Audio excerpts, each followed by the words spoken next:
Hey guys, you guys know I generally don't like to upload in mass bunches, and since I've sort of split the update videos into 3 parts, it's no surprise this third video in Wattle Resorts will be super late and as a result will probably get 0 views just like my last one. Feels bad, man. Oh well, what else could I do to get mad views again really? But yeah, Wattle Resorts boys. The new map created by Ninja Kiwi as a result of the map design competition. It's a sick design, but how will this play out? Well, we shall see in this video as I test out various different loadouts and strategies. First being Ninja Mortar Farm, which is probably the best overall loadout for this patch and the previous one because of how well it deals with copers. Disclaimer: I ought to let you know this is my very first time using this strategy. As I said before, I hardly ever play games outside of making videos because of how pointless climbing the leaderboard and getting good is, so why waste my time doing that when I can use that precious time browsing memes? So yeah, expect me to play like shit cause I don't remember exactly what to build at every round despite watching a decent amount of people using Ninja Mortar. As bad as I am on the execution this time around, I do believe this is probably the best strategy on this map, assuming you play it right, of course. Here my buddy Smurfblade is using Dart and Ice and it seems to be doing okay, at least so far, but we'll see how it holds up. Anyways, while this game is progressing, I think I have time to squeeze this in.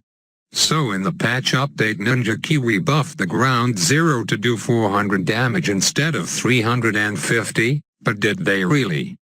Because it turns out it still does 350 damage according to the game files. I couldn't believe it until I checked the files myself, and what do you know? A big fat 350 sitting in the damage category. Such a Ninja Kiwi thing to do, isn't it?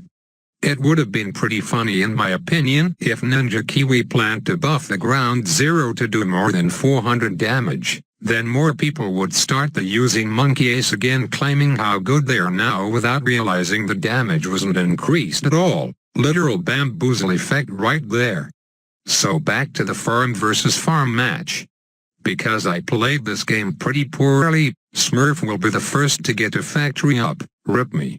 I prefer not to slowly get out-farmed and ultimately crushed on round 30, so time for a really bold rush. Single Moab with some combo regrow leads underneath should get him to boost at least. Or disconnect. LOL, you knew that was coming if you noticed all those disconnects earlier in the game.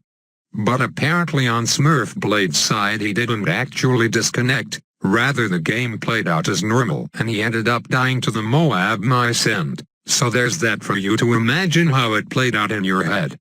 Game number 2 on this map. And here's my next attempt on executing this Ninja Mortar strategy. In hindsight, I should have started off with a mortar knowing Smurf was Syndico, but whatever, it is what it is. So what do you guys think about this map? I've seen a lot of chitter and chatter about the new skins, but not so much about Wattle Resorts, probably cause I hardly talked about it in the previous videos. We will settle the debate with this poll. Just rate the map from a scale of 5 options as honestly as possible. Personally, I'm on the neutral side of things cause there's nothing too different in this map that would make it unique to play on versus the other current arena maps. The only thing that's got it going is the art and concept, which is pretty lit, but gameplay-wise I'd put it smack dab in the middle. So speaking of skins, it seems like quite a few of you are upset that the Dart Monkey skin costs real money. Which means a lot of you won't end up getting it either because of parents or you feel it's just not worth the money. Instead, I see a couple of suggestions to make the skins cost a hefty amount of medallions alternatively for those who don't want to purchase it but have played the game enough. Now I'm not opposed to that idea, but I can see why Ninja Kiwi wouldn't do it. If you think about it this way, Ninja Kiwi doesn't have many ways of making consistent and reliable money from this game. One of my sons here left this comment that pretty much sums up what I have to say. Literally the only thing worth buying in this list is club access, which is only a one-time payment of about $5 or so. As for ads, Well, I have no idea how much money they make off of it, but it certainly hurts them when Steam users get none of it at all. Ads are ads, pretty much every mobile game has them, so that's a given. And number 3, 4 and 5, I sincerely wonder how many newbies are dumb enough to fall for the trap, because nobody logical would purchase these. 00 Dart Monkey to leave out tower upgrade purchases when players can't afford the medallions for it, but I suppose those can fall onto the same category. So that brings us back to skins.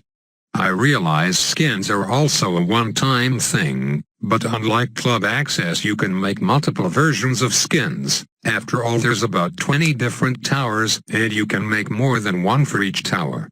I feel like a broken record using League as an analogy/comparison to Bloons all the time, but I think now is when it makes the most sense to bring it in. In League pretty much every skin requires real-life money. This is excluding the Hextech system introduced last year, if you are familiar with that. And I reckon skins are 99% of that game's revenue, so imagine if they started selling even half the skins for in-game currency, that would probably result in a shit ton of lost revenue for them. Now you could argue if they price these tower skins in the millions of medallions cost range, they would not be losing much, because only the very top players would be able to afford them. But that could be the exact reason why NK won't do that. They don't want just the best players to have these skins when they already have the silver and golden projectiles to shoot for. Just my thoughts on it.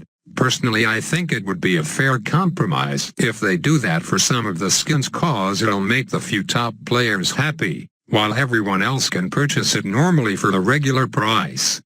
One other suggestion I'd like to see regarding skins is to have the wheel updated to contain a tile which rewards you with a rental of a specific skin for a few days. What do you guys think about that?